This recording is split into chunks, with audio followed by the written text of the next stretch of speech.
Bismillah. Assalamualaikum warahmatullahi wabarakatuh. Bismillahirrahmanirrahim. Alhamdulillahi rabbil alamin. Wa bihi nasta'inu ala umurid dunya waddin. Allahumma salli wa sallim wa barik ala habibina wa syafi'ina Sayyidina wa maulana Muhammadin wa ala alihi wa ashabihi wa man tabi'ahum bi ihsanin ila yaumiddin. Bismillah. Kita lanjutkan ngaji kita, ngaji filsafat kita. Malam ini masih di tema-tema tanpa tokoh. Kita sampai pada tema kedua. Setelah minggu lalu kita ngomong tentang harapan, malam ini kita bicara tentang ketakutan atau fear.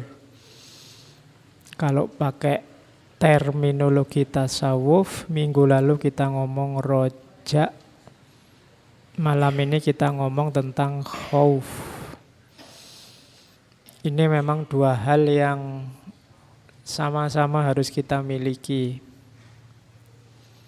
Minggu lalu waktu kita ngomong tentang harapan, itu kan di sana ada paradok bahwa harapan itu kalau tidak hati-hati justru jadi sumber keputusasaan, sumber kekecewaan, sumber kehancuran. Itu kalau kita tidak bisa ngerem harapan.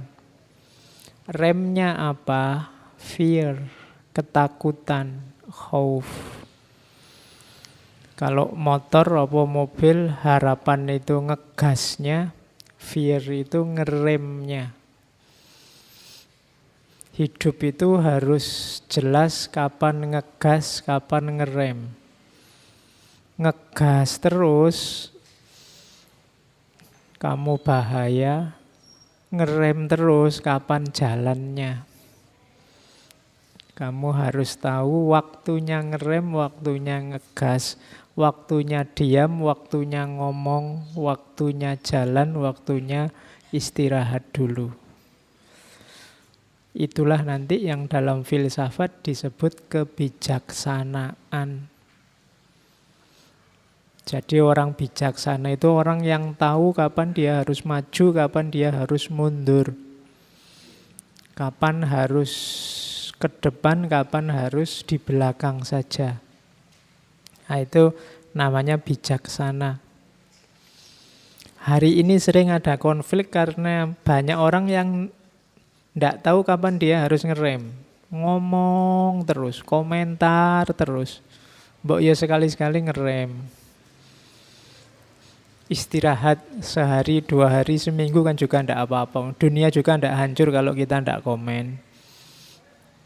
Jadi perhatikan rumus ini dalam hidupmu kalau ingin hidupmu seimbang, bahagia.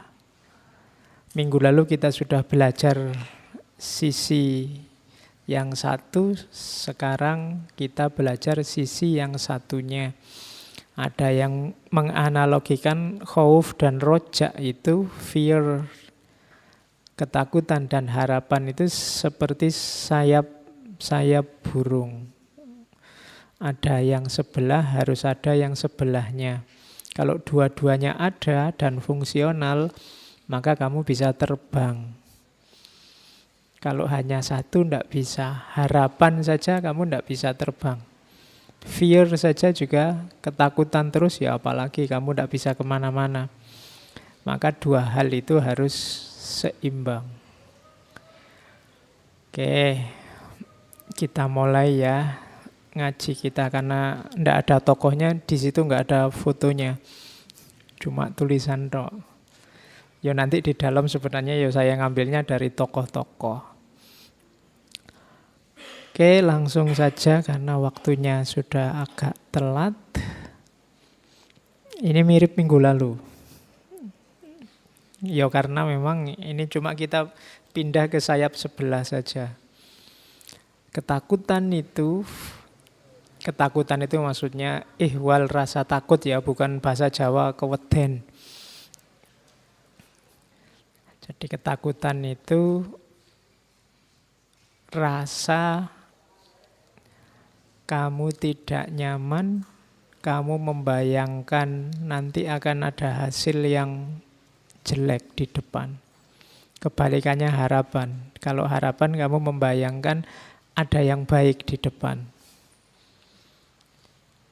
Makanya karena ada yang baik terus kamu ngegas. Kalau ini kebalikannya, karena ada yang mengerikan di depan, membahayakan di depan, terus kamu ngerem. Nah, remnya namanya takut.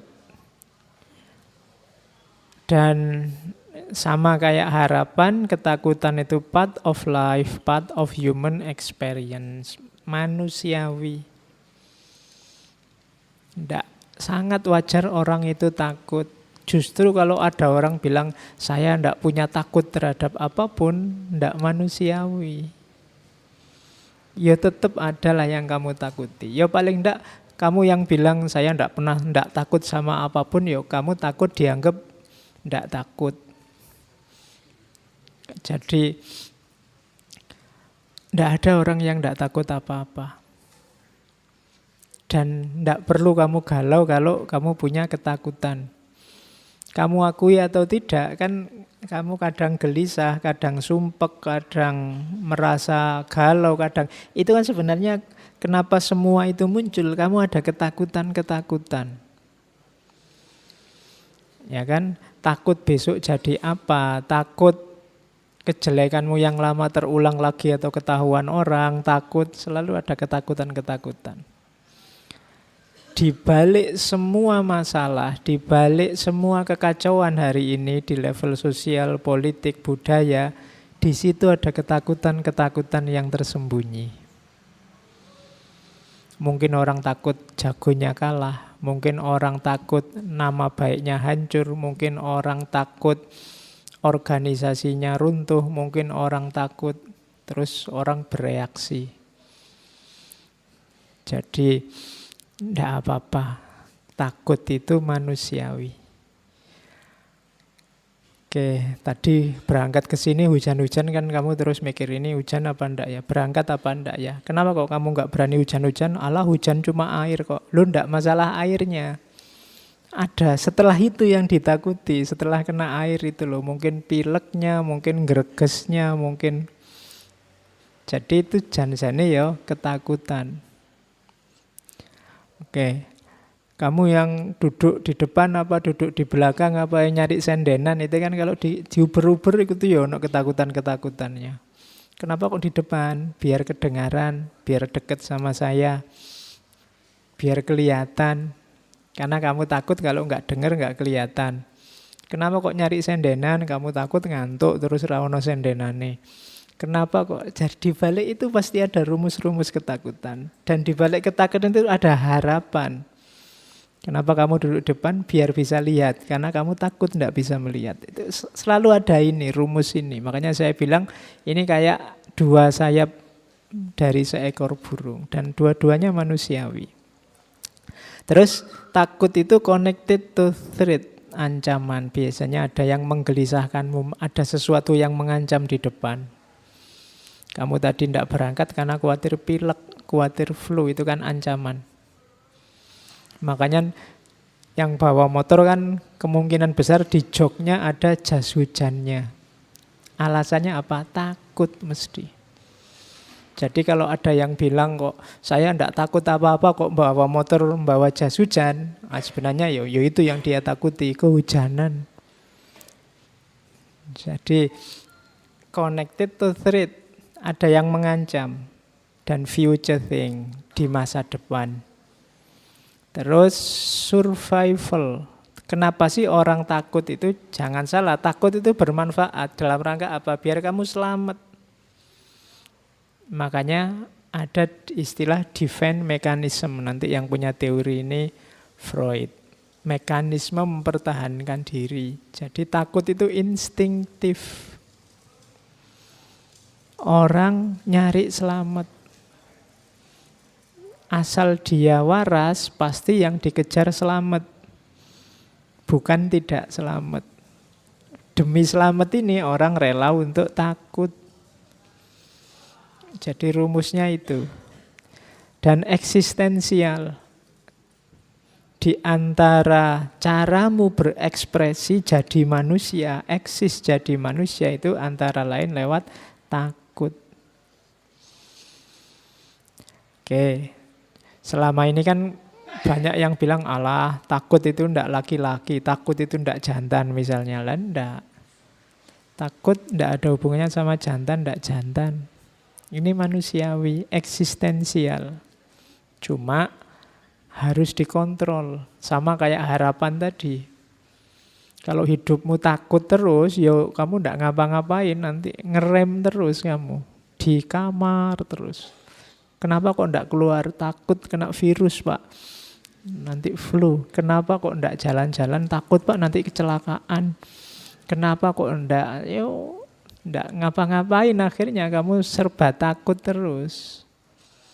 Maka harus ngerti formulasinya bahwa ini manusiawi ya, tapi kamu harus ngerti patokan-patokan rumus-rumusnya. Ini yang malam ini mau kita lihat. Terus takut itu biasanya karena pikiran atau pengalaman. Kamu ngitung-ngitung sendiri atau pengalaman.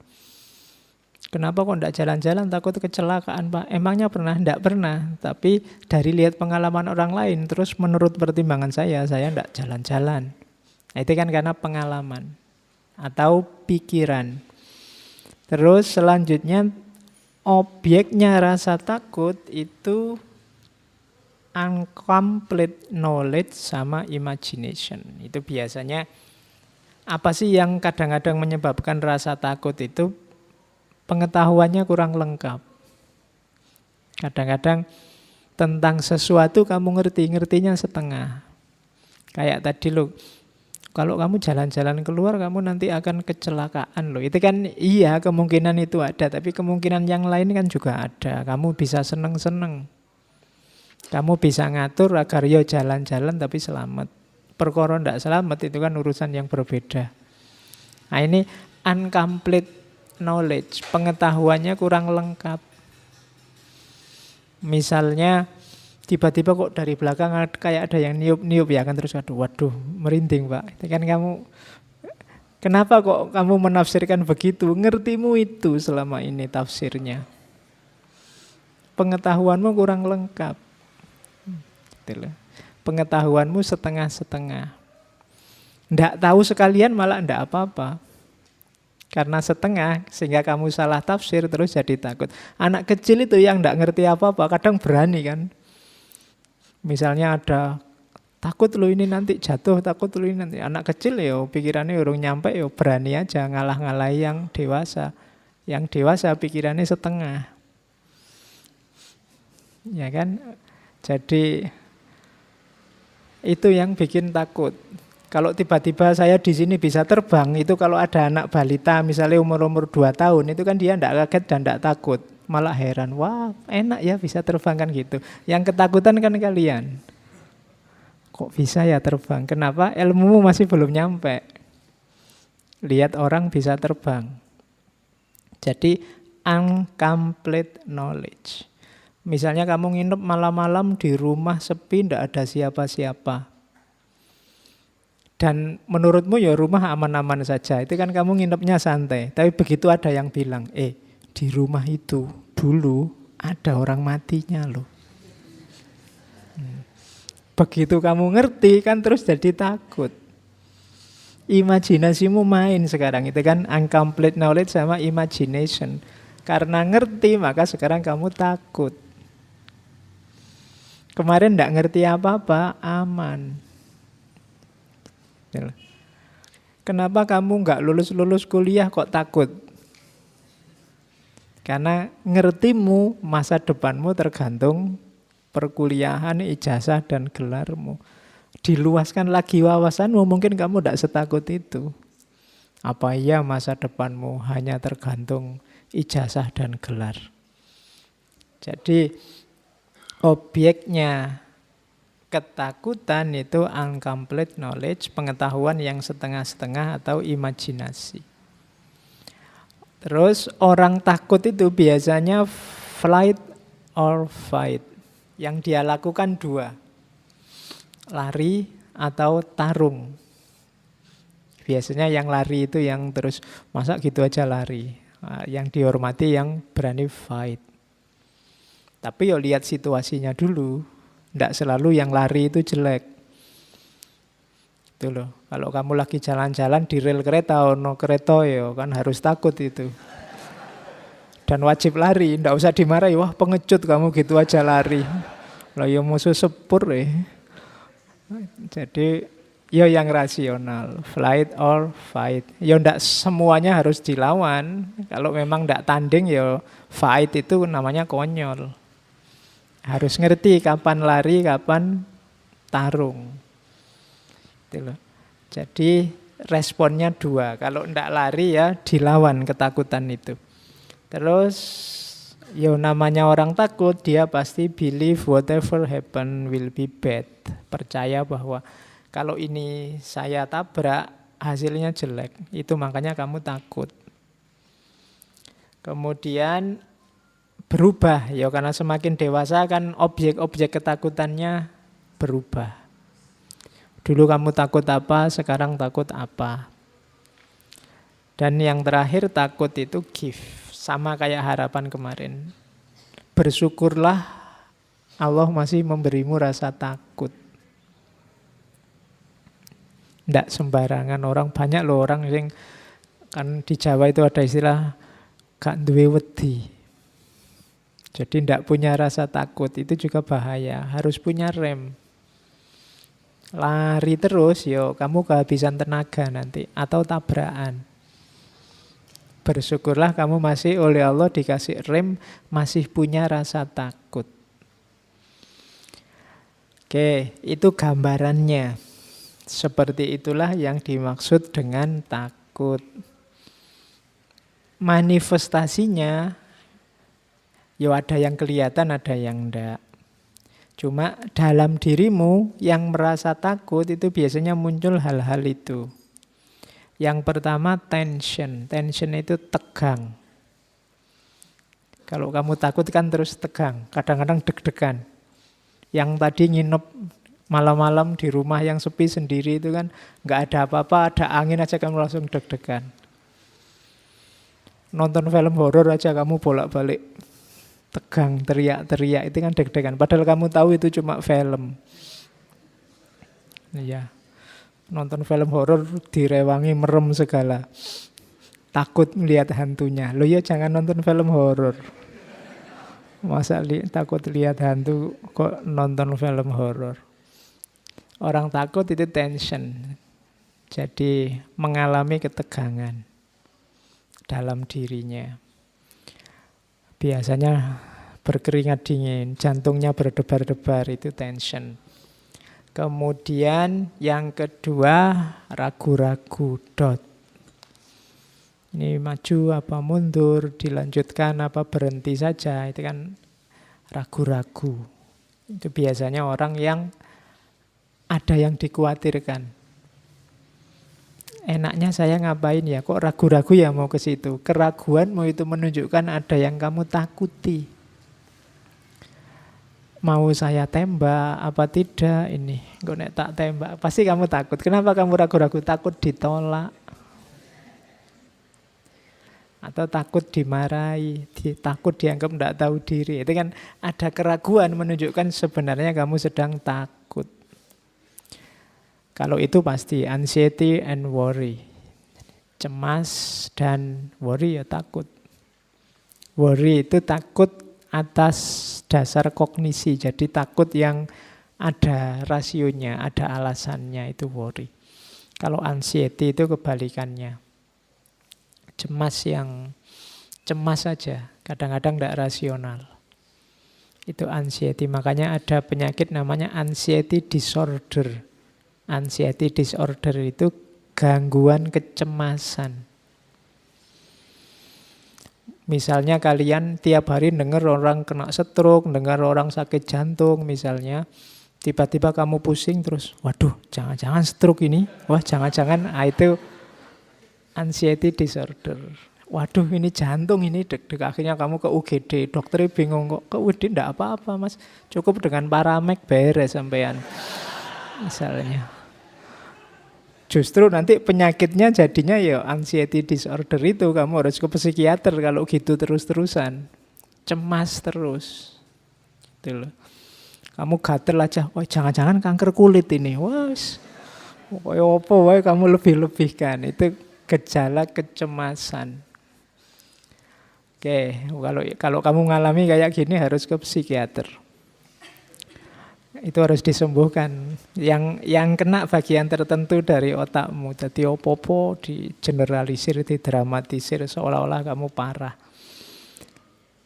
Terus suspicion. Suspicion itu curiga terus.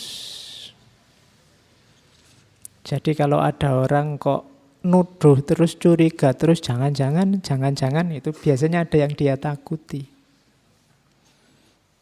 Just tinggal kamu cermati aja yang ditakuti apa. Orang yang suudzon terus itu biasanya ada yang dia takuti dari yang disuudzoni. Kamu pakai bajuku ya, kamu pakai sabunku ya, kamu pakai sikatku ya, itu kan curiga. Itu pasti ada yang dia khawatiri. Mungkin kalau khawatir kalau sabunnya dipakai, tak buang aja daripada sisamu misalnya. Itu kan ada yang ditakuti. Jadi suspicion. Termasuk yang kedua agitation. Agitation itu menghasut, mengacaukan. Orang yang takut itu kan sok-sok bikin kacau. Yang lain tenang-tenang dia, jangan ke situ, jangan ke situ. Hati-hati di sana ada penghuninya. Hati, nah itu agitasi namanya. Contoh paling gampang itu. Oke, terus paranoid. Ya kalian menyebutnya parno. Paranoid itu takut yang tidak ada alasannya, tidak berdasar. Terus-terusan. Itu paranoid. Jadi mentang-mentang tetangganya misalnya sakit diabetes, dia minum teh manis saja. Wah saya nggak manis-manis lagi sekarang, parno. Nanti makan apa dikit ada manisnya. Waduh ini diabetes ini mesti. Nah, itu namanya parno. Jadi manifestasi ketakutan. Terus malu biasanya. Embarrassment itu malu atas sesuatu yang sudah terjadi. Itu biasanya nanti melahirkan ketakutan. Saya ndak gitu-gitu lagi, saya ndak ke situ-situ lagi. Itu embarrassment. Misalnya kamu nyanyi kok terus temenmu tutup telinga semua. Wah itu kan terus kamu malunya luar biasa. Habis itu kamu mesti takut kalau mau nyanyi. Jadi di antara manifestasinya itu embarrassment, malu. Orang yang sudah jatuh malu itu biasanya terus ketakutan. Jadi aku ndak nyanyi-nyanyi lagi lah. Aku ndak presentasi-presentasi lagi lah. Aku presentasi kok teman-teman cekikian terus. Berarti presentasiku menggelikan mesti kan gitu. Terus kamu, aku ndak presentasi lagi diketawain tok misalnya. Itu embarrassment. Dan pengalaman ini akan membuat besok-besok kamu ketakutan. Kalau waktunya presentasi terus pamit, mohon maaf Pak saya sakit, tidak bisa masuk kuliah, pas waktunya presentasi. Nah, itu biasanya ada pengalaman di depan yang membuatmu takut. Jadi manifestasi ketakutan itu, ini antara lain, ya setiap orang beda-beda. Ada orang yang kalau takut itu ndak tension tapi malah cengenges-cengenges. Tapi ndak mau ngapa-ngapain. Ayo maju. Ndak bisa ya Pak. Itu. Ya. Jan-jane ya rawani. Jadi sudah ditembak aja sudah kayak gitu. Gitu kan ya wes. Oke. Itu jane tegang cuma ya ekspresinya meringis. Jadi itu juga manifestasi ketakutan. Oke, tidak apa-apa ya kayak tadi manusiawi asal pas. porsi dan proporsinya.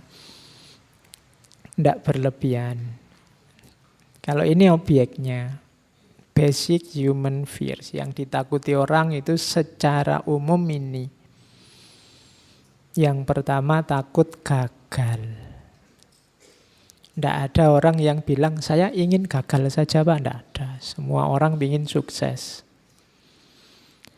Nah, yang kedua, takut ditolak. Takut tidak ditolak. Ya tidak cuma urusan nembak pasangan ya. Banyak macam-macam ditolak itu. Ditolak itu tidak diterima.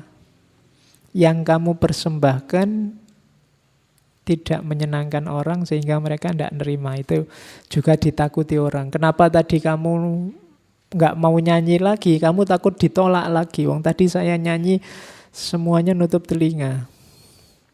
Semuanya pura-pura nggak dengar. Nah itu ditakuti juga pasti. Fear of rejection. Yang ketiga, fear of the unknown. Takut pada yang tidak diketahui. Ini juga sering terjadi. Sesuatu yang misterius kan menakutkan bagimu. Yang tidak pernah naik motor, dia tidak tahu enaknya naik motor, tidak ngerti tekniknya naik motor itu menakutkan. The unknown, yang dia tidak tahu itu menakutkan. Oke, tidak enak ya rasanya jadi takmir, itu kan menakutkan. Kenapa kamu tidak tahu? Jangan-jangan bukan nggak enak, tapi nggak enak sekali misalnya. Harus capek-capek nyiapin kopi, nyiapin. Kamu takut kenapa? Karena the unknown. Kamu tidak tahu aslinya. Tidak enak ya jadi artis. Apa-apa diberitakan. Nah, itu kan kamu tidak tahu. Wong artisnya menikmati kok. Itu loh. Terus. Loh iya kan. Dia apa saja dapat. Sekarang tidak perlu capek-capek viral. Loh sekarang artis kan nyari viral. Jadi yo viralnya dapat, uangnya dapat, enaknya dapat. Nah, kamu oke, yang capek kan kamu. Kamu sekarang capek-capek bikin meme, capek-capek bikin poster, capek-capek tentang itu. Nah, oke, yang enggak tahu bilang wah itu enak saja kan gitu. Fear of the unknown. Itu kan dunia gaib bagimu. Bagi kamu kan gak masuk akal. Alah gitu aja kok mahal amat. Itu kamu gak tahu. Fear of the unknown. Wilayah-wilayah gaib itu. Kadang-kadang perilaku orang di dunia yang berbeda denganmu kan gak masuk akalmu. Dan kamu takut ke sana. Kamu gak membayangkan sumpah ya jadi presiden itu. Karena kamu gak tahu, maka kamu takut. Tidak enak ya jadi ulama itu. Loh, kamu tidak tahu. Jadi ya ulama nanti tahu. Fear of the unknown. Orang itu biasanya takut pada sesuatu yang belum dia pahami. Kalau yang ini nggak perlu saya jelaskan. Takut mati. Iya. Oke, iya. Jadi mati itu menakutkan. Sebenarnya mati itu sama kayak atasnya. Fear of the unknown. Mati itu kan misterius. Kamu tidak tahu. Besok setelah mati ada apa? Kan gitu. Wong yo yang mati tidak ada yang kembali. Ada nggak ya yang punya ide nanti habis memakamkan siapa dikasih CCTV gitu. Dilihat di laptopnya. Biar tidak lagi unknown. Tapi ya tidak mungkin ketemu. Kenapa? Karena barangnya memang gaib. Barang gaib ya tidak mungkin kelihatan. Jadi orang takut mati itu wajar. Basic human fears. Tidak apa-apa. Asal efek dari takut mati itu positif. Karena kamu sadar bahwa kamu akan mati, apa yang kamu lakukan itu kan selanjutnya itu. Oke, nanti dijelaskan ini antara lain oleh Heidegger, nanti di belakang ada. Fear of isolation. Ndak punya teman, sendirian, terasing, itu orang juga takut. Menyendiri-menyendirinya orang, dia tetap butuh orang lain. Sendiri 100% itu ndak mungkin. Kalau ndak percaya kamu yang merasa, saya introvert loh Pak, ndak butuh orang lain, tinggallah di hutan, kamu ya stres. Ndak bisa, orang butuh orang lain. Dia takut kalau ndak ada siapapun. Kemudian yang terakhir, takut kehilangan dirinya. Takut tidak eksis, takut tidak dianggap, takut tidak jadi dirinya sendiri. Nah ini fear of loss of self, kehilangan diri, kehilangan kesadaran hidup, atau menjalani hidup yang tidak bermakna. Itu orang takut. Kamu ada atau tidak, aku tidak peduli. Itu orang tidak mau digituin. Orang takut kehilangan dirinya. Ini basic human fears. Ini dasar yang orang pasti takut menghadapi ini. Meskipun formatnya beda-beda. Nah, ini yang tadi saya bilang, takut itu wajar, cuma takut yang sehat dan takut yang rasional, masuk akal. Takut yang sehat itu takut yang menghasilkan perjuangan, takut yang wajar menghasilkan kebaikan, itu takut yang sehat. Ada takut yang tidak sehat. Takut yang tidak sehat itu ya buahnya jelek, hasilnya rusak. Mungkin kamu keras pada orang lain, akhirnya kamu menyiksa orang lain, menyakiti orang lain gara-gara ketakutanmu. Takut jagomu kalah, terus kamu merendah-rendahkan orang lain, mencaci maki orang lain, menganggap semua yang dari yang kamu takuti itu jadi jelek dan seterusnya. Itu namanya ketakutan yang tidak sehat. Bahwa orang takut jagonya kalah itu wajar. Tapi takut itu membawa kemana, itu nanti yang akan menilai apakah ketakutan itu sehat atau tidak sehat. Jadi kalian boleh takut, tapi tetap yang sehat. Takut mati menghasilkan kesadaran untuk lebih dekat sama Allah, itu kan sehat. Takut tidak eksis membuat kamu sungguh-sungguh berjuang agar diakui di tengah masyarakatmu, itu kan takut yang sehat. Jadi usahakan kalian takut, tapi takut yang sehat, bukan takut yang tidak sehat. Yang kedua, takut yang rasional. Saya mau bantu tetangga sebelah Pak, tapi saya takut ya Pak. Nah, itu tidak rasional, bantu orang kok takut. Jadi takutnya yang rasional. Yang tadi saya sebut, ketakutan-ketakutan dasar, itu kan masuk akal orang takut. Takut mati, takut itu kan. Saya mau nembak Pak, tapi saya takut kalau diterima gimana? Itu tidak rasional. Nah, itu kan tidak masuk akal, tidak diterima. Jadi saya takut ya Pak, takut bahagia saya itu. Beliau nggak ono takut kok takut bahagia, itu tidak masuk akal, tidak rasional. Jadi ya jadi manusia yang normal sajalah. Jadi yang ditakuti yang memang menakutkan. Kalau ada yang tidak menakutkan kok kamu takuti, itu kalau secara psikologi kadang disebut fobia. Fobia itu ketakutan yang tidak rasional. Kan ada kadang-kadang orang itu fobia terhadap bulu-bulu. Kalau ada baju-baju ada bulunya, dia gemeteran, dia kayak orang lihat hantu. Ada orang karena takut pada ular, terus segala yang mirip ular dia takut, fobia. Sabuk yang melingkar-lingkar dia takut. Apa yang melingkar, itu sudah perlu psikiater. Jadi kalau ada yang takut kok tidak rasional, apalagi berlebihan, itu nanti namanya fobia. Saya tidak tahu di sini ada yang fobia apa tidak. Fobia itu objeknya tidak rasional. Kalau bagi orang lain itu biasa-biasa. Misalnya saya tadi membawa pulpen. Saya takut sekali Pak sama pulpen ini, gemeteran saya kalau ada pulpen ini. Nah, itu kamu perlu psikiater. Oke. Terus jadi ini kategori-kategorinya.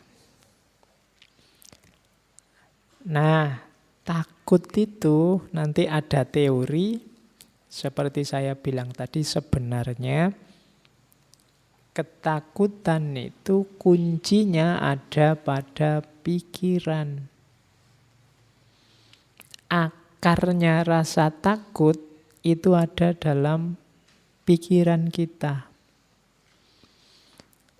Jadi takut itu kan ketika ada sesuatu yang kamu pastikan dia membahayakanmu, sehingga harus kamu hindari jauh-jauh. Kamu menganggap bahwa sesuatu itu sangat berpengaruh dalam hidupmu, bisa mengganggumu. Nah, itu kan adanya dalam pikiran. Kamu takut tidak punya uang. Kenapa? Karena menurutmu uang itu sangat penting.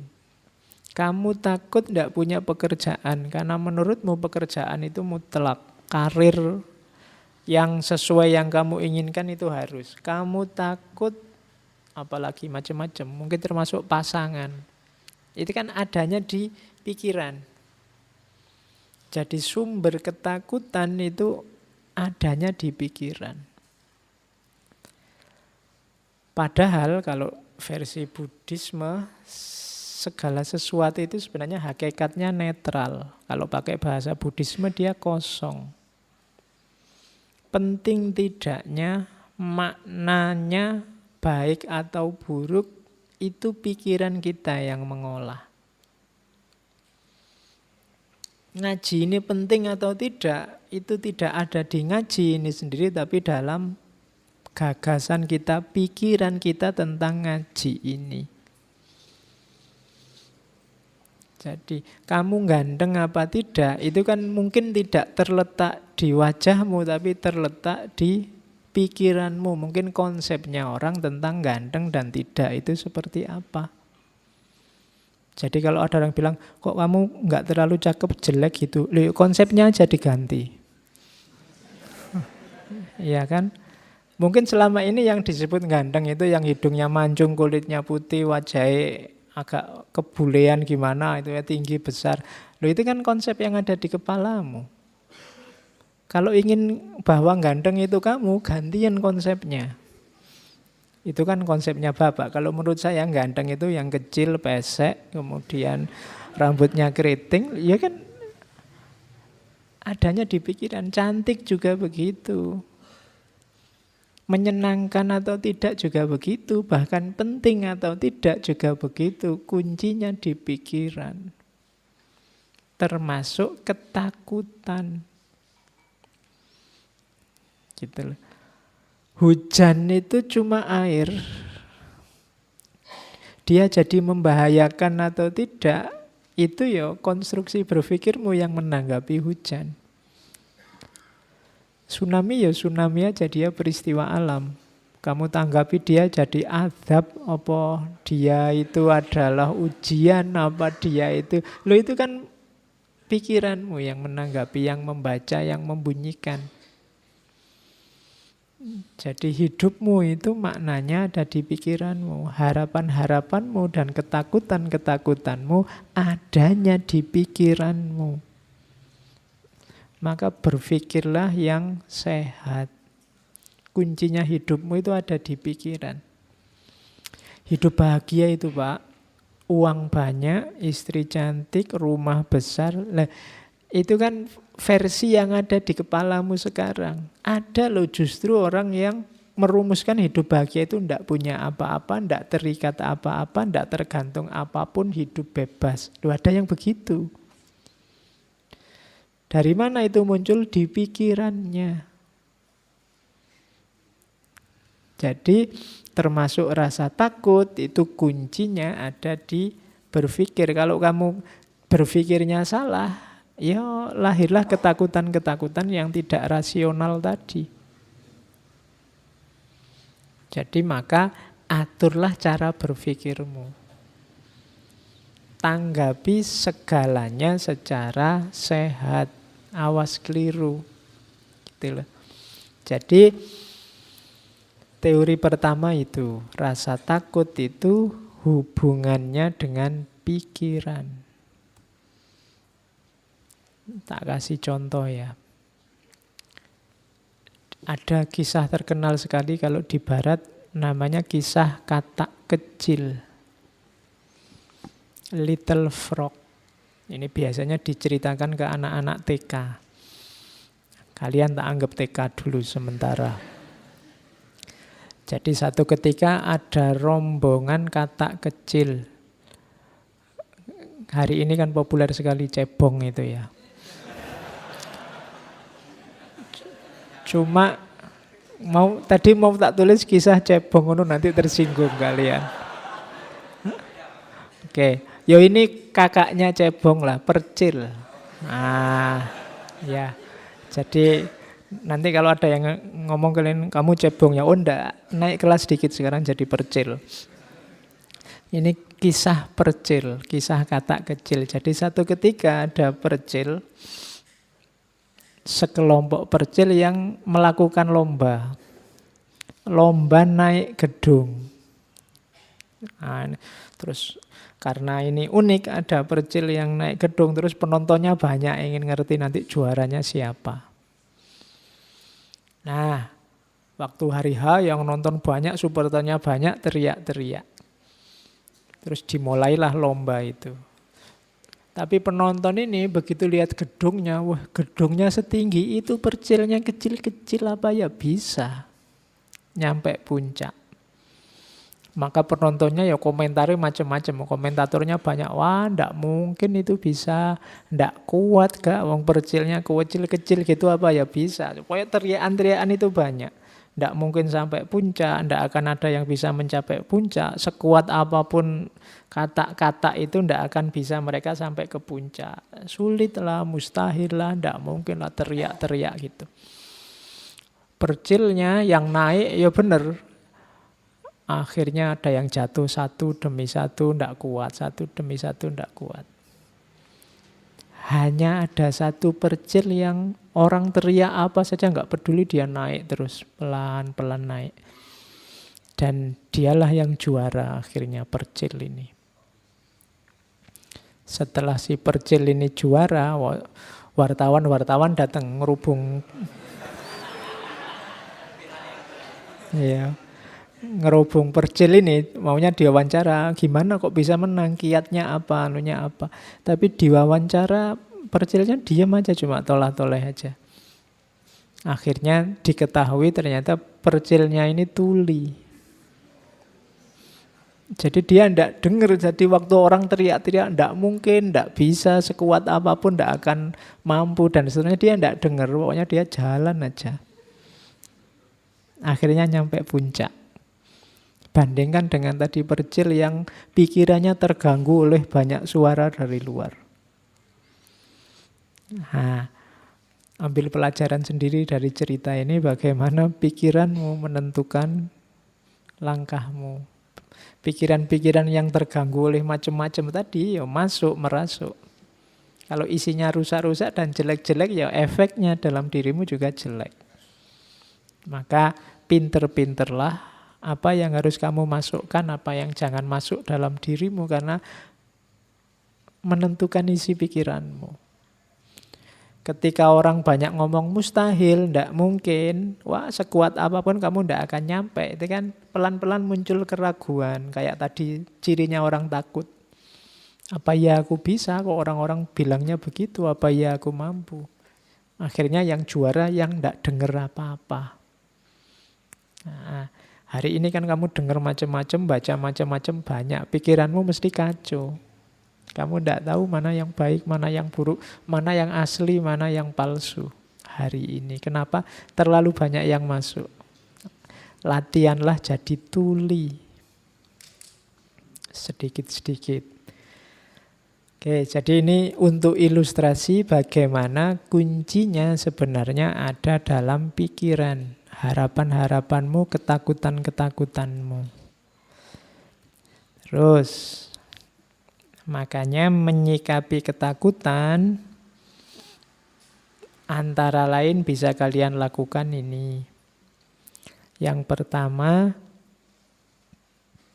sadari. Tidak apa-apa orang takut itu alami kayak yang kedua. Sadari kamu itu takut apa. Coba kamu inventarisir yang kamu takuti apa. Ini kok pekerjaan tidak selesai-selesai, aku ini takut apa sih? Takut capek, takut kehabisan waktu, takut apa? Banyak orang bilang sholat malam itu manfaatnya besar. Kok aku males sholat ya? Kok bangun rasanya kok ogah-ogahan? Kira-kira aku takut apa? Seandainya bangun jam 3 subuh misalnya. Takut paginya ngantuk, takut kesehatan terganggu, takut. Coba dicek.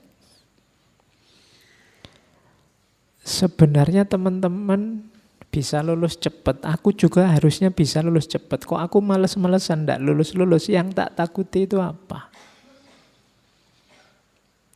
Yang tidak aku inginkan itu apa? Itu kan yang kamu takuti. Nah, sadari. Kuncinya kamu menang yang pertama, kamu tahu yang kamu takuti apa. Kemudian, paling tidak pasti yang ada yang kamu takuti yaitu rasa tidak enak.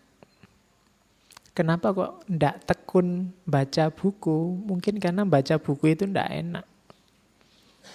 Lebih enak baca HP misalnya. Itu kan yang penting kamu jelas sekarang yang kamu takuti itu apa. Yang pertama itu sadari terus ingatkan bahwa itu alami. Sejak kemarin saya wanti-wanti jangan suka marah-marah sama dirimu sendiri. Ingatkan bahwa oh ya alami rasa takut ini, tapi ini tidak terlalu bagus kalau dibiarkan. Jadi tidak harus dirimu dimarahi. Terus persiapkan diri, pelajari rasa takutmu dan hadapi, fight tadi.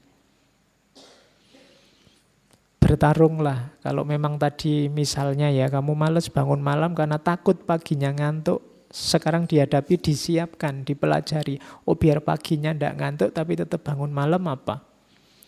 Biar lulus cepat, suka baca buku tapi menikmati buku, tidak tersiksa karena buku apa? Itu namanya menyiapkan diri.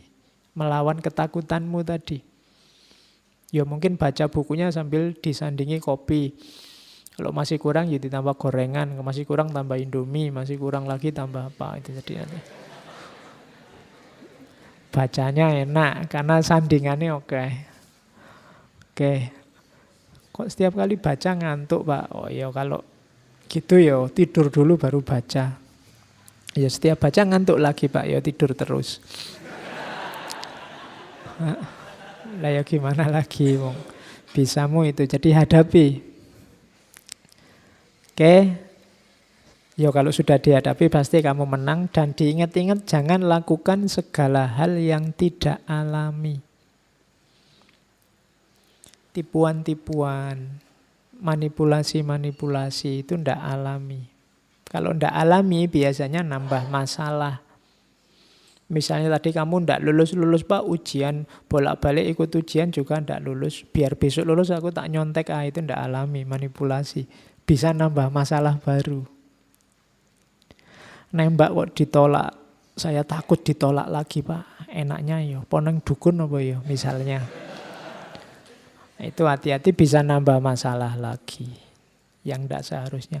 Kok tidak dapat uang Pak, enaknya gimana biar dapat uang? Ya lakukan secara alami saja. Segala yang tidak alami biasanya nambah masalah. Kan banyak itu kan yang tertipu investasi sekian, nanti dalam waktu sekian kaya raya itu. Yang tidak alami-alami itu biasanya panennya masalah. Jangan lakukan yang tidak alami. Taklukkan ketakutanmu secara natural saja, dikalkulasi yang rasional. Oke, Terus, nah sekarang kita belajar Freud. Ada ketakutan, itu katanya Freud adalah ketegangan. Seperti saya bilang tadi ya, tension. Yang mendorong orang untuk menyikapinya. Mendorong orang untuk berbuat sesuatu. Biasanya ketakutan itu muncul katanya Freud karena ada konflik antara ego dan superego. Ego itu gampang-gampangannya dirimu sendiri, superego itu lingkunganmu, masyarakatmu. Logika bersama, logika hidup bersama. Ini biasanya ada tension-tension, ketegangan-ketegangan. Itu nanti yang melahirkan kecemasan. Kalau di Freud, takut atau cemas itu ada 3. Yang pertama kecemasan terhadap realitas, takut bahaya yang datang dari luar. Takut dimaki orang, takut disalah-salahkan orang, takut, nah itu disindir orang, takut dikafirkan orang. Nah, itu jenis ketakutan juga. Jadi sumbernya dari luar. Kalau ini normal, yang pertama. Yang kedua namanya neurotik. Kalau neurotik itu takut egonya keluar jalur, melenceng. Jadi takut sesat, takut gila, takut, nah itu namanya takut tentang dirimu yang kamu khawatirkan. Munculnya ketakutan itu karena mentalmu sendiri. Jadi takut id dan egonya keluar jalur. Bawah sadar nyetir dimensi sadar.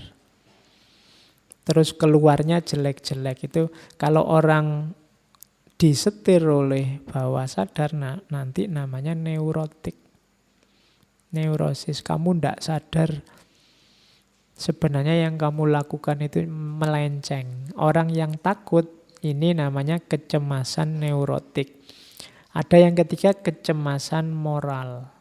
Ini orang yang takut terhadap perilaku moralnya, takut keliru, takut salah, takut tidak beradab, takut tidak berakhlak, takut. Nah, itu namanya kecemasan moral. Jadi yang pertama dari luar diri, yang kedua dan ketiga dari dalam diri kita sendiri, tentang hidup kita sendiri. Itulah sumbernya ketakutan. Takut salah, takut keliru, takut sesat. Kalau yang paling atas itu takut realitas dari luar. Baik itu yang mengancam fisikmu maupun yang mengancam batinmu. Ya, yang mengancam fisik itu takut binatang buas, takut ular, takut macan, ini kan biasa. Atau takut-takut disalahkan orang, takut dikucilkan oleh masyarakat, takut yang sejenis itu, takut pada yang dari luar diri. Jadi itu sumbernya rasa takut. Kalau ini berlebihan, nanti takut itu melahirkan namanya defense mechanism. Mekanisme pertahanan diri. Kalau ada orang melakukan ini, itu sebenarnya dia sedang takut. Tapi melakukan sesuatu untuk mengatasi rasa sakit dari takut itu. Yang pertama, defense mekanisme itu represi. Jadi represi itu menyingkirkan ketakutan itu dari kesadaran, dari perasaan, dari pikiran. Jadi kalau ada orang begini, sudahlah lupakan saja, sudahlah nggak usah diingat lagi, sudahlah, itu namanya represi. Ketakutan itu disingkir-singkirkan. Kalau di Freud, jangan salah, ini tidak hilang loh, tapi masuk ke bawah sadarmu. Lupakanlah, cari saja yang lain. Nah, jangan dikira yang kamu lupakan itu hilang. Dia ada di bawah sadar, kadang-kadang munculnya di mimpi, kadang-kadang kalau ada momen apa kamu teringat dia lagi, kenapa dia tidak hilang, tidak mungkin bisa hilang. Hanya kamu represi saja, kamu singkirkan, kamu tekan dia sehingga masuk ke bawah sadar. Oke, masih ingat ini? Ah, dia sudah kulupakan. Loh, dia masih bisa ngomong sudah kulupakan, berarti masih ingat. Ya, jadi cuma direpresi. Ndak mau lagi aku ngomong tentang dia, ndak mau lagi, itu direpresi namanya. Oke, itu defense mechanism yang pertama. Gaya kedua namanya reaction formation. Ini memunculkan perilaku yang berlawanan. Jadi defense mechanism, karena takut dia, misalnya kayak tadi loh.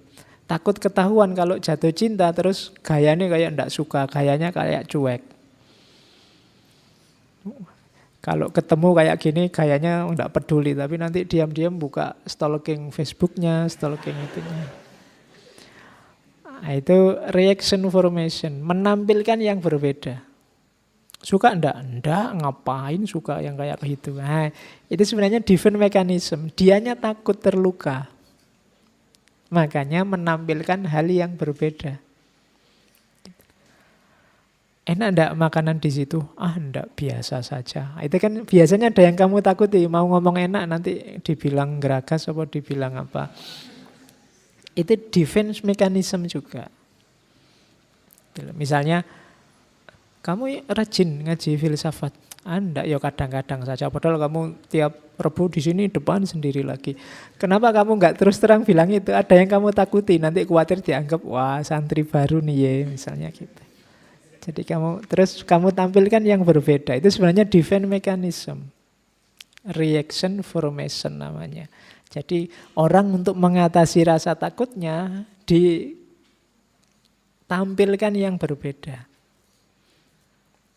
Terus yang ketiga ada displacement. Kalau displacement ini menggeser objeknya pada yang lebih lemah atau lebih aman.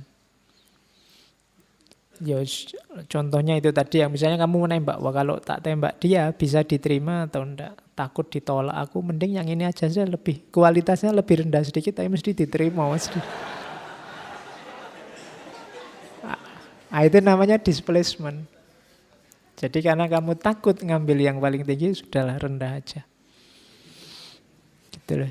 Yo, misalnya kamu cita-cita jadi dosen ya, wah enggak ah. Jadi guru aja, kenapa takut? Kamu merasa enggak nyampe Pak saya kalau jadi dosen, mungkin jadi guru bisa. Itu namanya displacement. Jadi dari target 100 kamu ngambil 50 aja lah. Karena kamu takut, kamu nyari amannya saja. Nah itu namanya, kadang-kadang orang takut itu gitu. Kalau ada orang, gimana, tak kasih modal 1 miliar, enggak usah Pak, 1 juta aja. Sebenarnya dia takut, ada ketakutan. Oke, itu namanya displacement.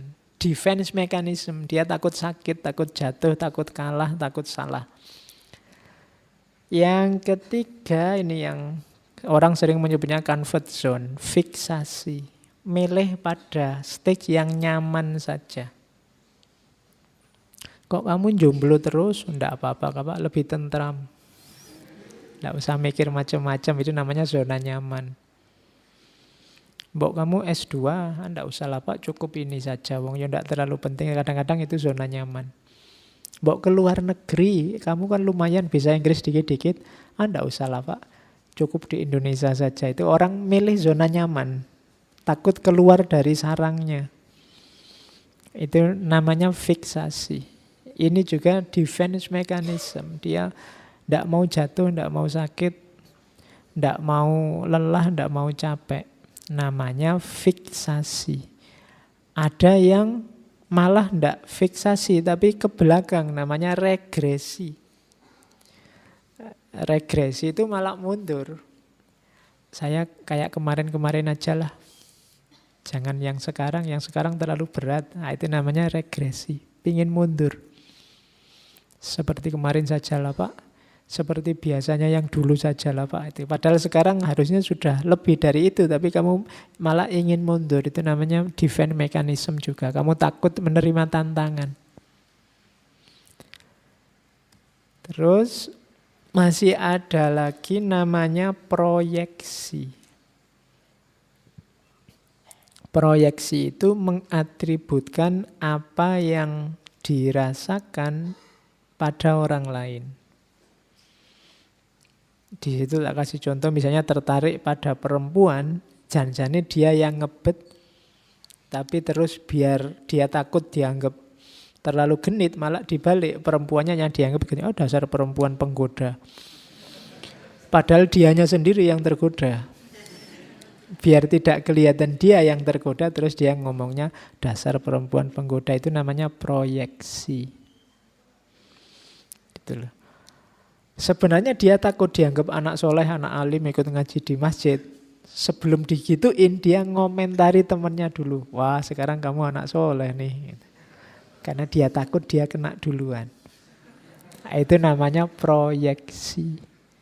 Jadi orang lain yang kamu dulukan. Itu juga defense mechanism. Cara orang untuk tidak tersakiti. Dia takut dianggap yang dia tidak sukai, maka dia proyeksikan ke temannya, ke orang lain. Gitu loh. Sebelum orang nuduh aku penyebar hoax, tak tuduh dulu yang sana. Oh, kamu penyebar hoax. Nah, ini defense mechanism. Sebelum dimaki-maki orang, dimaki-maki duluan orang lain. Itu memproyeksikan orang lain di posisinya dirinya. Itu namanya proyeksi. Terus introjeksi. Kalau ini kebalikannya, introjeksi itu memproyeksikan apa yang ada pada orang lain pada dirinya. Kalau tadi kan dirinya ditempelkan keluar. Kalau ini kebalikannya, orang luar ditempelkan dirinya. Misalnya kamu curang, terus kamu bilang, orang lain kan juga melakukan itu. Sama saja lah Pak. Itu namanya introjection. Ini juga defense mechanism. Sebenarnya kamu ketakutan. Sekarang kalau tidak bohong ya tidak laku Pak. Nah, itu introjection. Orang lain juga melakukan itu semua. Itu namanya introjection. Ini menunjukkan ketakutan. Sadari ketakutanmu, taklukkan. Kalau tidak begitu, kamu nanti hidup dalam kebohongan terus. Dengan alasan orang lain juga begitu. Kok saya sendiri sih yang dikejar-kejar? Yang lain kan juga melakukan salah yang sama, bahkan lebih besar. Itu introjection. Jadi memasukkan yang lain dalam kasusmu. Terus yang ketiga sublimation. Sublimasi itu mengalihkan dorongan, mengalihkan hasrat. Karena kamu takut hasratmu ini ditolak oleh masyarakat, terus kamu alihkan ke hasrat yang bisa diterima oleh masyarakat. Misalnya sebenarnya hobimu musik rock, cuma kalau kamu dengerin musik rock terus, tetangga kamarmu sumpek. Akhirnya ganti sekarang tak sublimasi. Sama-sama musik tapi sekarang ganti qasidah misalnya. Nah, biar tentram, biar setannya keluar. Nah, ini namanya sublimasi, digeser. Hasrat, dorongan, misalnya kamu sangat ingin kuliah, cuma tidak punya uang. Akhirnya digeser ini, tidak jadi kuliah, tapi yang penting mendengarkan aja pengajian, kuliah subuh kan sama saja misalnya. Itu sublimasi. Keinginanmu apa, digeser jadi apa. Itu juga menunjukkan sebenarnya kamu takut. Tidak berani tanding di keinginanmu yang sebenarnya. Di hasratmu yang sebenarnya. Dan yang terakhir, defense mechanism itu rasionalisasi. Rasionalisasi itu nyari alasan pembenar. Jadi rasionalisasi itu berarti sebenarnya itu tidak rasional, tapi dibikin rasional. Kok kamu nyontek? Loh, saya nyontek ini Pak, demi birrul walidain Pak, untuk berbuat ya kan, berbuat baik pada orang tua Pak. Kalau saya nyontek, nanti kan nilai saya bagus. Kalau nilai saya bagus, lulusnya cepat. Kalau saya lulusnya cepat, orang tua saya bahagia Pak. Jadi ini jangan salah, saya nyontek ini dalam rangka membahagiakan orang tua Pak. Nah, ini namanya rasionalisasi. Yang tidak rasional dibikin rasional. Itu loh. Kok orang lain usil sekali sih? Wong ini ya pacar-pacarku, tak bawa ke hotel kan atas biayaku sendiri, kita suka sama suka, ndak ada paksaan, rela sama rela. Kalau ada resikonya tak tanggung-tanggung sendiri. Kok yang lain cerewet kenapa? Itu rasionalisasi namanya. Jadi sesuatu yang salah, yang ndak rasional dibikin rasional. Itu juga defense mechanism. Oh saya enggak ngapa-ngapain kok di kamar itu berdua cuma konsultasi, cuma diskusi, kemudian kan capek terus mandi kan cuma itu aja kok. Orang nuduhnya macam-macam misalnya. Itu rasionalisasi. Loh aku sama pacarku berdua malam-malam di kamar itu kita ngaji bersama, tahajud bersama.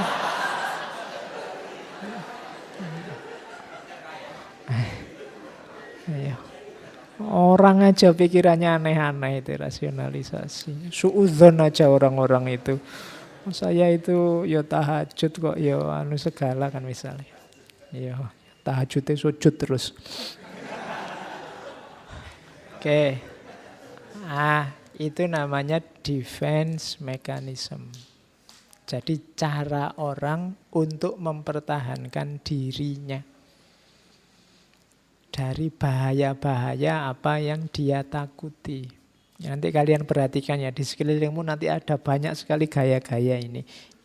Orang-orang itu sebenarnya dia sedang ketakutan. Ada yang dia takuti terus mempertahankan dirinya. Makanya katanya Freud, sebenarnya manusia itu takut kebebasan. Jadi kehidupan manusia itu dasarnya bebas, tapi manusia itu takut kebebasan. Berarti apa? Hidup manusia itu dasarnya ketakutan. Sebab kenapa kok orang itu takut bebas? Kebebasan itu mengandung efek tanggung jawab. Dan sebagian besar orang takut dengan tanggung jawab. Seneng-seneng ya, tapi tanggung jawab enggak. Bebas boleh, tapi kalau bebas plus tanggung jawab nanti dulu. Itu analisisnya Freud begitu. Jadi kalau bebas itu full, enggak ada tanggung jawabnya, semua orang mau. Yang bikin bebas itu enggak disukai orang, ditakuti orang, karena bebas itu mengandung tanggung jawab. Apa yang kamu lakukan, apa yang kamu katakan, apa yang bahkan kamu pikirkan, kamu angankan, kamu harus siap menanggung akibatnya. Kan itu tanggung jawab. Dan manusia biasanya tidak suka yang ini. Bebasnya mau, tanggung jawabnya tidak. Akhirnya dia takut sama kebebasan karena kebebasan mengandung tanggung jawab. Oke, ini sabdanya Freud. Sekarang kita lihat filosof yang lain yang ngomong tentang ketakutan. Epictetus, seorang filosof stoik, filosof stoa. Katanya Epictetus, tugas utama filsafat adalah menjawab kegelisahan, menjawab jeritan jiwa, crying of soul. Katanya Epictetus. Memberikan pemahaman, yang kedua, dan yang ketiga membebaskan dari apa? Sedih dan takut. Itu tugasnya filsafat. Jadi kalian belajar filsafat itu harusnya jiwamu tenang, akalmu tenang karena paham, hidupmu juga tenang karena bebas dari sedih dan takut. Harusnya begitu katanya Epik. Kenapa ilmumu tambah banyak sekarang? Karena ketakutan tadi kan kuncinya ada di pikiran, kemudian sumbernya ilmu yang setengah-setengah. Karena filsafat ini puncaknya ilmu, harusnya semakin orang tinggi ilmunya, filsafatnya semakin dia bebas dari kesedihan dan ketakutan.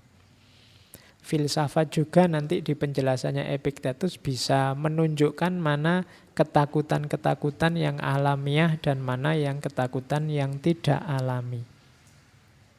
Oke. Rumusnya apa katanya Epictetus? Itu yang kalimat setelahnya bahasa Inggris itu, kapanpun aku melihat orang menderita karena ketakutan, karena nervous, aku berpikir kira-kira apa yang dia inginkan kok sampai dia menderita. Penderitaan itu muncul dari mana? If he had not said, andai saja dia tidak menetapkan tujuannya pada hal-hal yang tidak terkontrol oleh dirinya, maka ketakutannya, kegugupannya akan lenyap. Jadi ketakutan itu, nervous itu muncul karena kita targetnya terlalu jauh. Katanya Epictetus. Terus, we suffer more in imagination than we do in reality. Katanya Epictetus, penderitaan kita itu banyak karena imajinasi bukan realitas. Bayangan pikiranmu saja. Ketakutan-ketakutanmu itu hanya bayangan yang ada di kepalamu. Oke, kalau ini Heidegger. Heidegger banyak pakai istilah-istilah, saya ambil beberapa untuk menjelaskan ketakutan eksistensialnya Heidegger. Jadi yang pertama, hidup ini kan kalau pakai istilahnya Heidegger faktisitas. Faktisitas itu kita selalu terlempar dalam fakta. Enak-enak kamu berangkat mau ngaji, tiba-tiba hujan, terlempar dalam fakta hujan. Pengenmu sih lahir jadi anaknya menteri apa presiden, kok ya lahirnya di desa, bapakmu cuma tani, itu kan terlempar dalam fakta.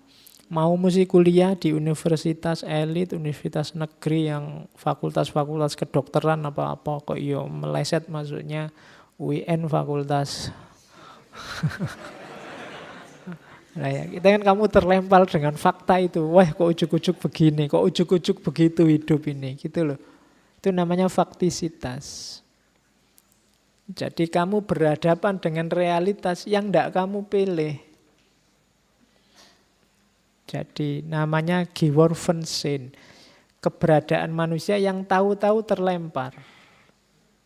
Ini kan menimbulkan namanya kecemasan.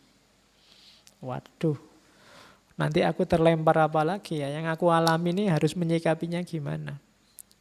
Dan kecemasan ini muncul lebih besar lagi jadi angst. Angst itu kecemasan eksistensial. Waduh, realitasku ganti terus. Aku masuk situasi yang tidak kubayangkan terus. Apa yang harus aku lakukan ya? Ini harus segera melakukan sesuatu. Kenapa? Karena hidupku ini terbatas. Ada batas namanya mati. Kalau aku diam saja, mengalir saja, ikut kiri kanan, kalau ke utara, ke selatan, aku ndak eksis jadi diriku. Betapa emannya, betapa sayangnya, wong hidupku ini terbatas. Kok aku ndak menikmati hidupku, hanya hanyut saja. Itu angst. Jadi kegelisahan eksistensial. Padahal kita itu hidup selangkah demi selangkah mendekati kematian. Oleh karena itu apa? Ayo dirancang hidup yang eksis. Kita jadi diri kita sendiri. Orang yang eksis jadi dirinya sendiri itulah nanti namanya Dasein kalau di Heidegger. Apa yang kamu inginkan, apa yang kamu rancang, kamu cita-citakan, wujudkan itu olehmu sendiri sebagai manusia. Mandiri, tidak hanya karena ikut-ikutan. Itulah Dasein. Lawannya Dasein itu Dasman. Dasman itu orang yang hanyut oleh fakta di sekelilingnya. Dasein itu angeli ananging ora keli. Tapi Dasman itu orang yang keli. Orang yang tenggelam. Masyarakat ke utara, dia ke utara. Masyarakat ke selatan, dia ke selatan. Dia tidak tahu siapa dirinya, jati dirinya seperti apa yang harus dia lakukan. Orang ini katanya Heidegger orang yang sangat malang. Kenapa? Karena hidup kita ini sebentar lagi mati. Kamu tidak dikenal oleh sejarah, lahir tidak dikenal, hidup tidak dikenal, apalagi matinya. maka eksislah. Jadi dasar eksistensinya apa? Ketakutan. Namanya ketakutan eksistensial. Nanti kalau aku ndak eksis, sebentar lagi mati loh. Dan mati itu kan ndak bisa dipatok. Saya masih muda Pak, bisa 40-50 tahun lagi katanya siapa. Maka eksislah detik per detik hidupmu. Kalau ingin kopi 2 gelas, ya berusahalah untuk dapat kopi 2 gelas. Kalau ingin 3 gelas, 3 gelas. Kalau masih ada loh ya. Keinginanmu sendiri. Tidak mentang-mentang semuanya 1 gelas, oh berarti saya juga harus ikut 1 gelas. Loh kalau kamu pinginnya 2 gelas dan memungkinkan 2 gelas, ambil 2 gelas. Yang lain memang kuatnya 1 gelas, kalau kamu kan tidak. Kamu kan besar wadahnya misalnya. Nah, itu namanya eksis, jadi dirimu sendiri. Dasarnya apa? Ketakutan. Orang yang tidak takut ya tidak bisa. Maka tadi takut mati ada gunanya. Membuat kita eksis. Ada lagi yang berteori tentang ketakutan, Thomas Hobbes. Dulu saya pernah ada sesi tentang Leviathan. Thomas Hobbes itu yang punya asumsi manusia itu dasarnya jahat. Dasarnya rusak-rusakan. Jadi orang itu kalau dibiarkan misalnya ya sekarang sudah ada deklarasi agama bubar, negara bubar, apa-apa bubar. Detik ini juga dunia rusak, wis kiamat wis. Kamu sak kewarmu dhewe arep ngapain aja lah rusak. Jangankan gitu, ada chaos dikit aja kan ada yang menjarah, ada yang ngambil miliknya orang, ada. Karena katanya Thomas Hobbes, dasarnya manusia itu jahat. Kalau ndak diatur, ndak ditata, isine mesti sakarepe dhewe terus menang-menangan semua nyari enaknya sendiri termasuk memangsa yang lain. Makanya ada istilah homo homini lupus. Manusia memangsa manusia yang lain. Kenapa? Dasarnya manusia itu jahat. Akhirnya apa? Orang hidup itu dengan ketakutan dijahati orang lain. Jangan-jangan temanku ini mau nyinggung aku nih, mau ngerusak aku nih, mau ganggu aku nih, kan gitu. Mengganggu kenyamananku, keamananku, kan gitu. Nah, akhirnya apa? Orang bikin kontrak. Kontrak sosial, kontrak hidup bersama. Oke, kita hidup bareng-bareng di wilayah yang sama, di tempat yang sama. Ayo bikin aturan untuk disepakati bersama. Dari situ kan lahir negara, lahir institusi sosial, lahir kerajaan, lahir macam-macam. Itu kan kontrak sosial. Jadi adanya negara, adanya lembaga hidup bersama itu karena orang takut dimangsa yang lain. Akhirnya ya sudahlah. Kita sepakati aja aturan bersama. Saya sih sebenarnya bisa seenaknya. Oke, sekarang saya tidak seenaknya deh demi ketentraman bersama. Karena kalau semua orang seenaknya nanti yang kuat memangsa yang lemah ganggu yang kuat, kita tidak bisa tenang hidup ini. Jadi negara ternyata kehidupan bermasyarakat itu diawali dari ketakutan. Takut diganggu oleh orang lain. Kenapa takut? Karena manusia itu dasarnya jahat. Kamu kan jahat dasarnya, katanya Thomas Hobbes. Kalau kamu dikasih kebebasan, kamu ngapain aja boleh. Kamu ya detik ini juga ada firman dari Allah bahwa kamu bebas. Apa saja boleh kamu lakukan. Saya tidak yakin yang kamu lakukan yang baik-baik. Oh bebas toh Pak, wah kalau gitu saya ngaji aja Pak, enggak mungkin. Saya tahajud enggak mungkin, mesti kamu, mesti sing mbok pilih sing elek-elek. Oleh karena itu butuh aturan, butuh kontrak bersama. Nah, saya bawa quotes-nya Roosevelt itu. The only thing you have to most fear is the fear itself. Ini Presiden Amerika ke-32. Satu-satunya presiden yang dipilih 4 kali dalam sejarah.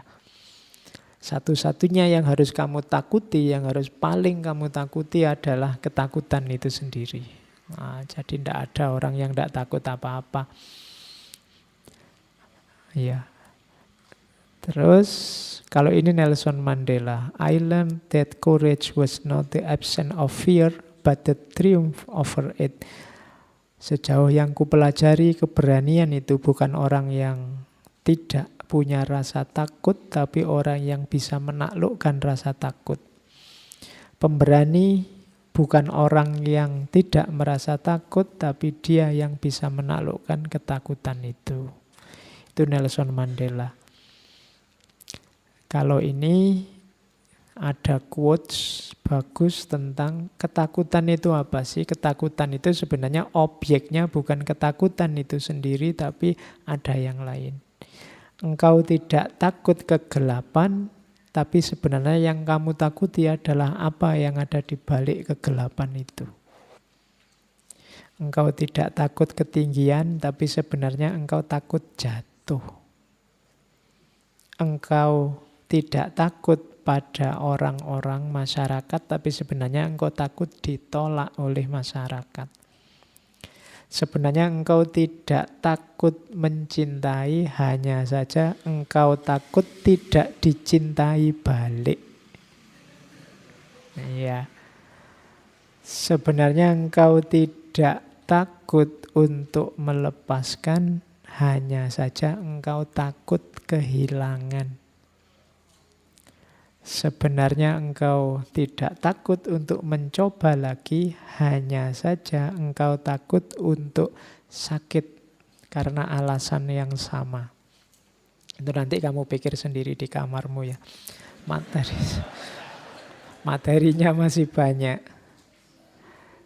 The fear we don't face become our limit. Ketakutan yang tidak kita hadapi akan jadi batas hidup kita. Kenapa? Disitulah rem. Semakin kita tidak takut, langkah kita semakin jauh, semakin luas, semakin panjang. Tapi batasnya mana? Begitu kita takut, kita akan berhenti. Maka semakin kita tidak takut pada banyak hal, semakin luas spektrum hidup kita.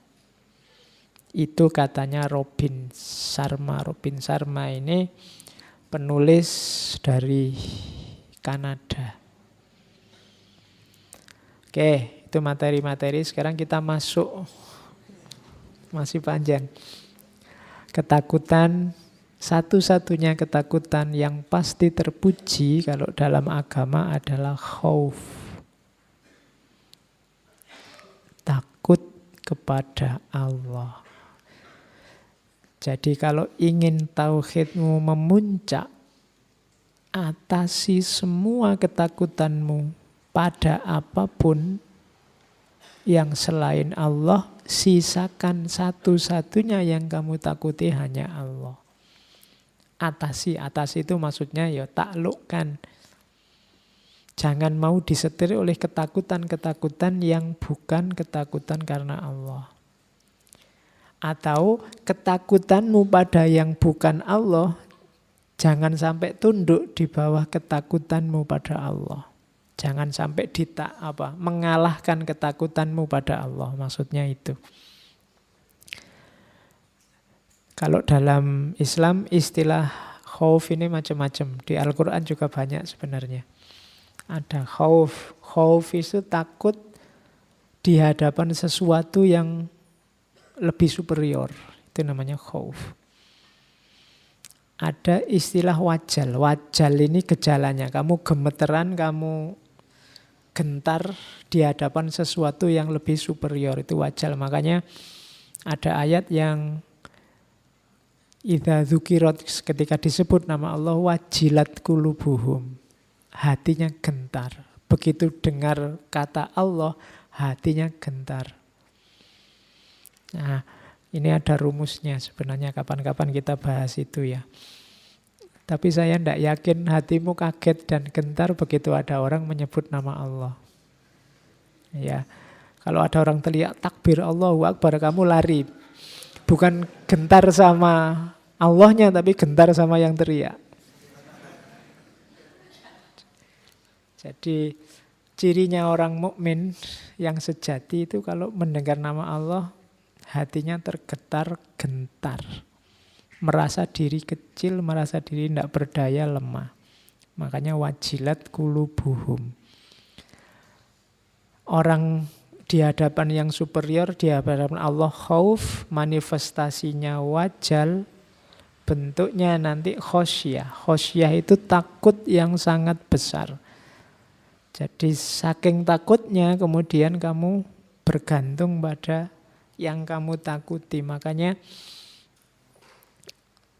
kalau ada sesuatu yang selain Allah yang sangat kamu takuti, dia punya potensi untuk menandingi Allah. Taklukkan ketakutanmu itu. Jadi itu takut yang sangat dalam sampai membuatmu tergantung, itu namanya khosyah. Tidak boleh kamu tergantung pada apapun selain pada Allah. Ada lagi rohbah. Rohbah itu biasanya gandengannya rohbah.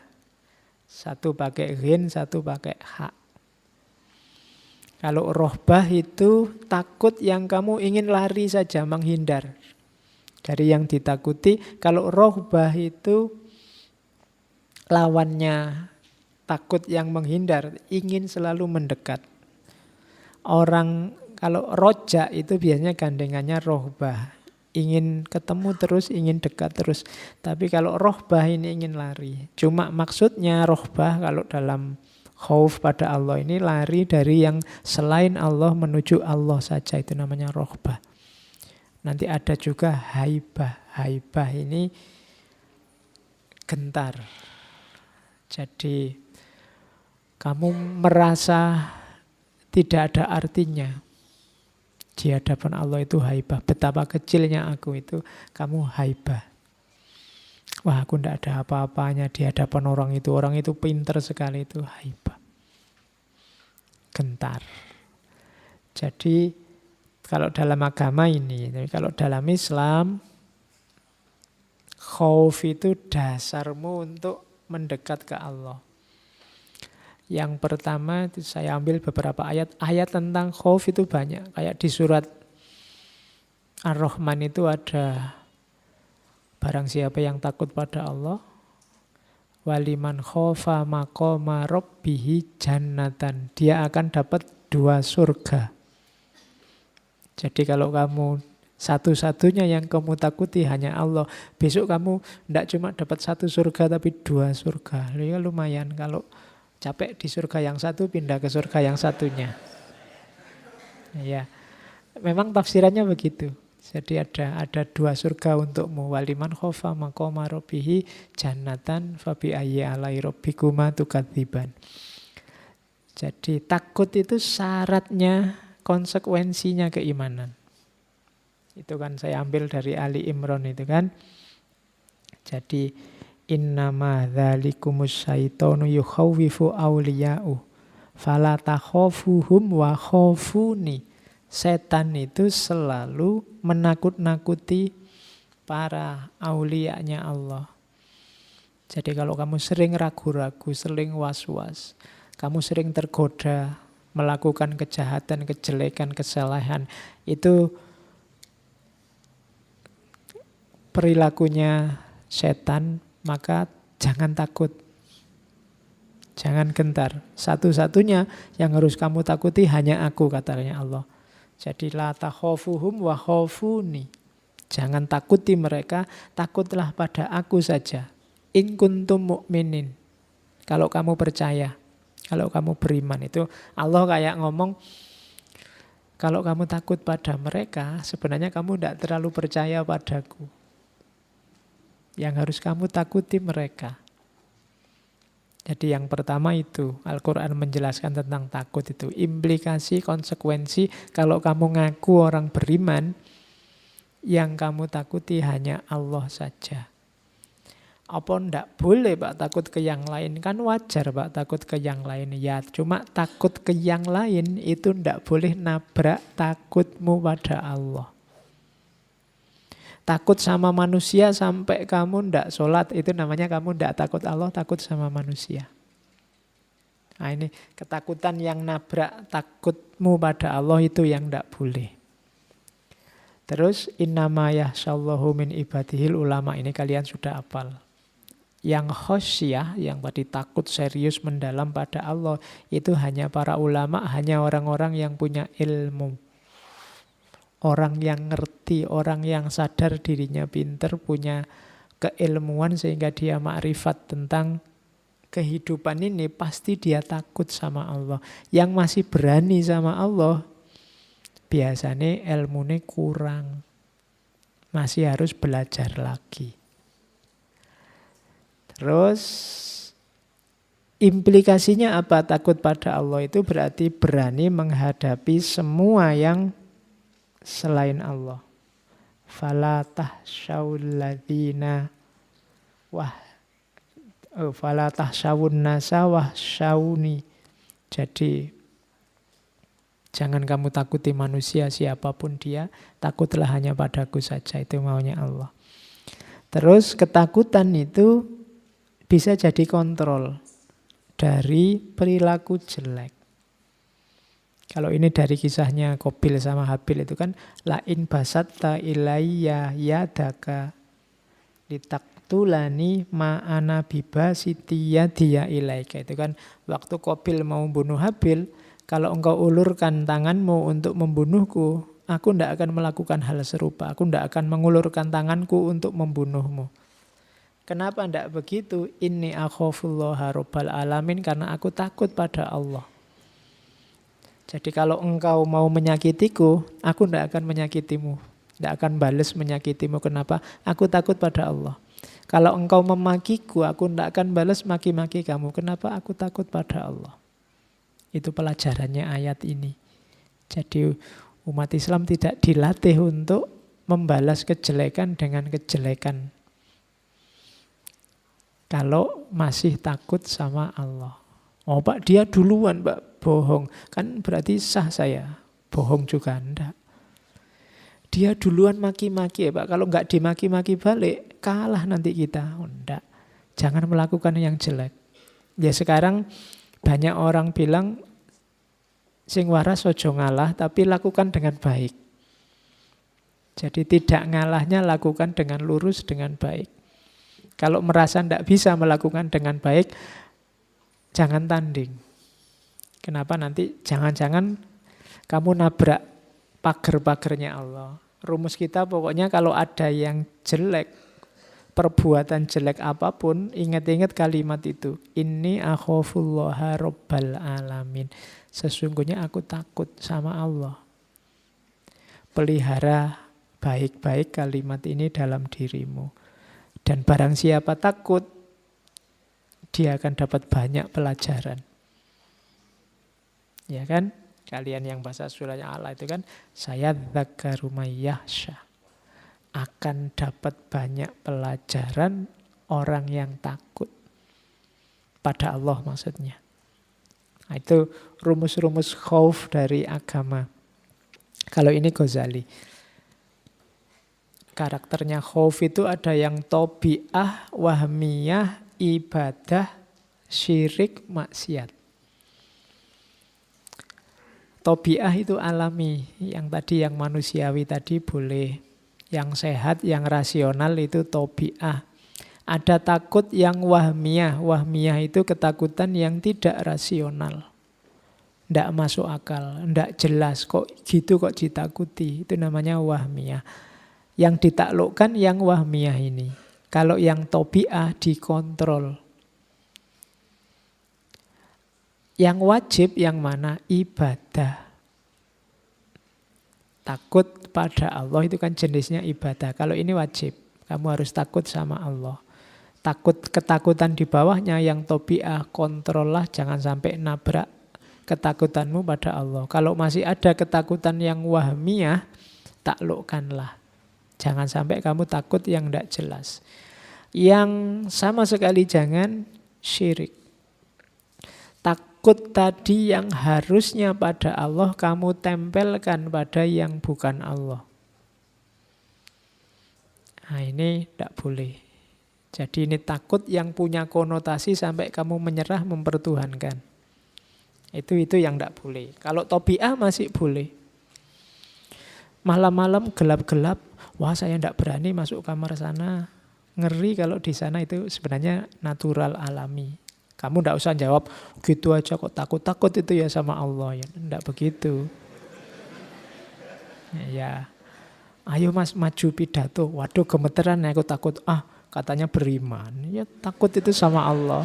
Ya tidak begitu, itu tobiah, tidak apa-apa. Wajar, dikontrol saja.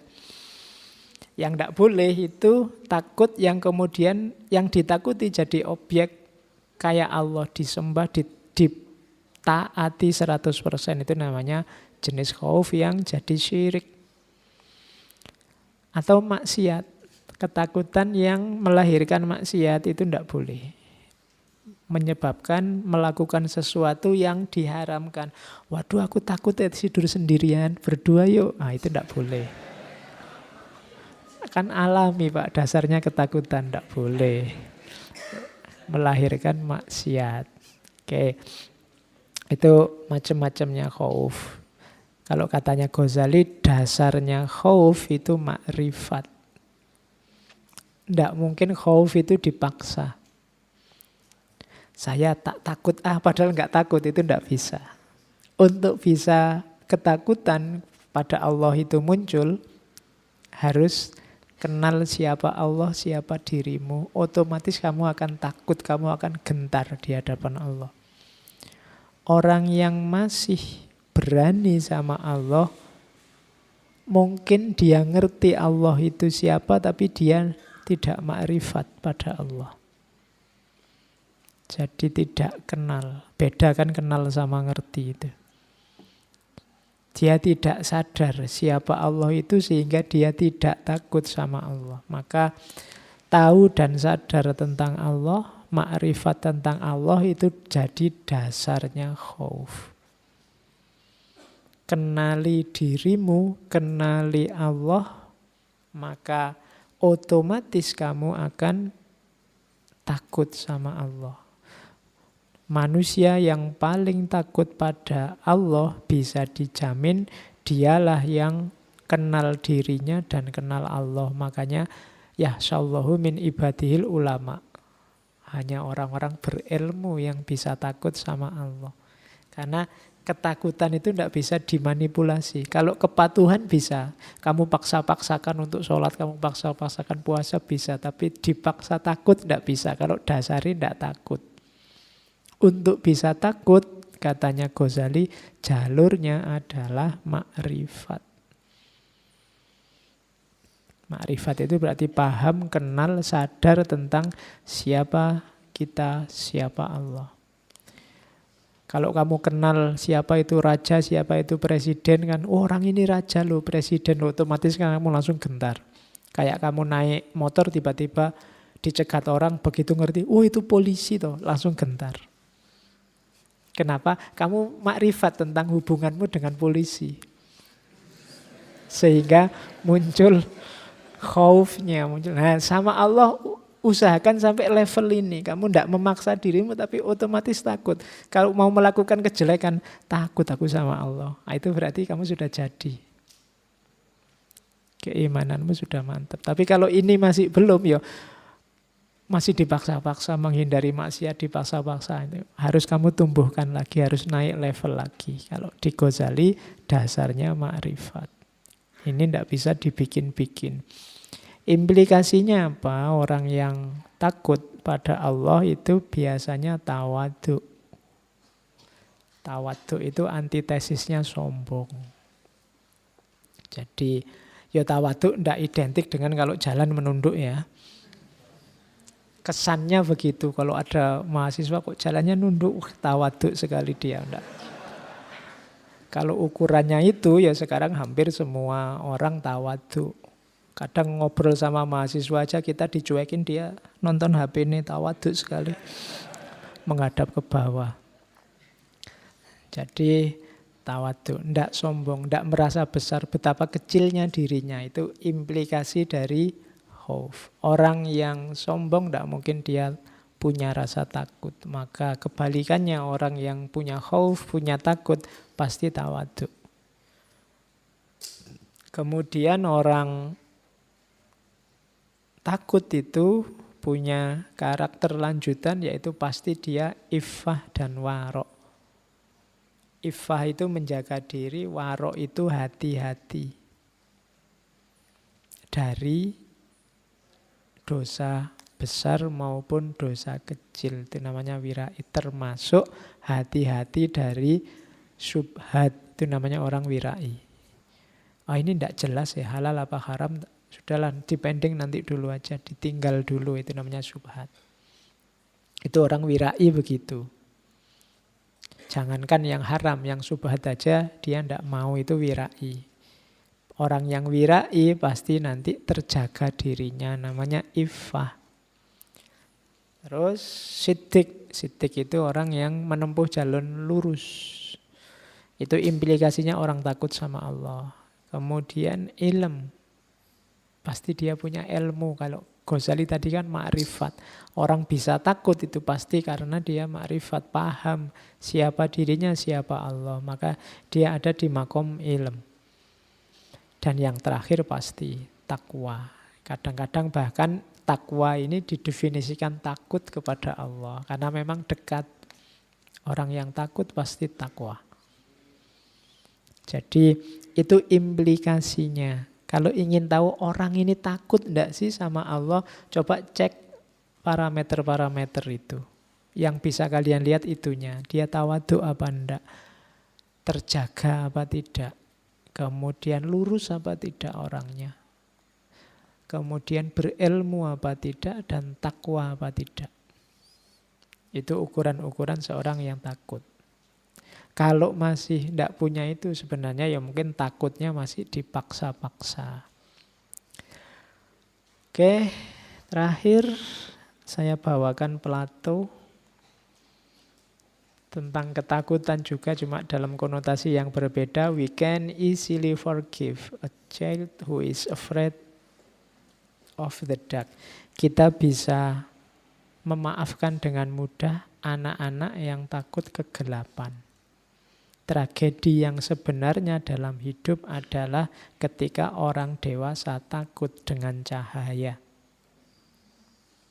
Ya, jadi kalau ada anak kecil takut kegelapan itu wajar biasa. Yang besar aja kadang juga masih takut.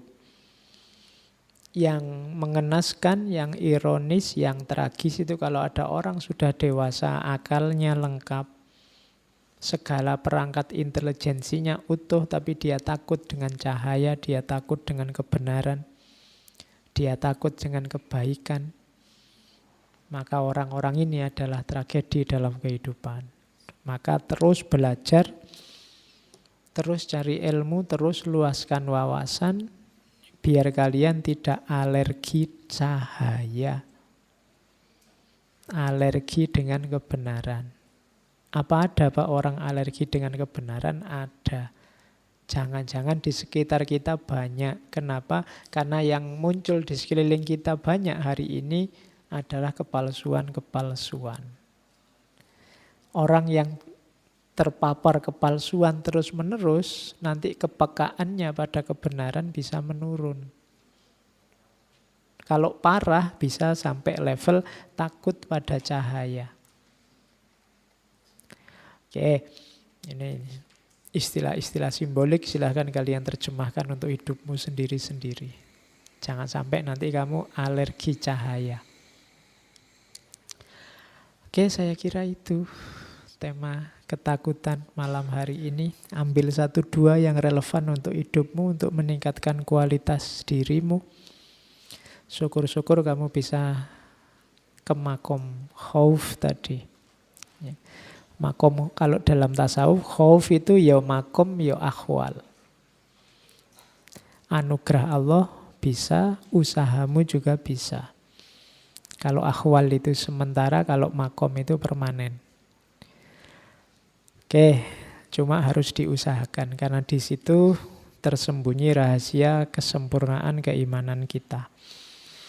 Oke, saya kira itu materi untuk minggu ini. Kurang lebihnya mohon maaf. Ketemu lagi insya Allah minggu depan di Philosophy of Time, tentang waktu.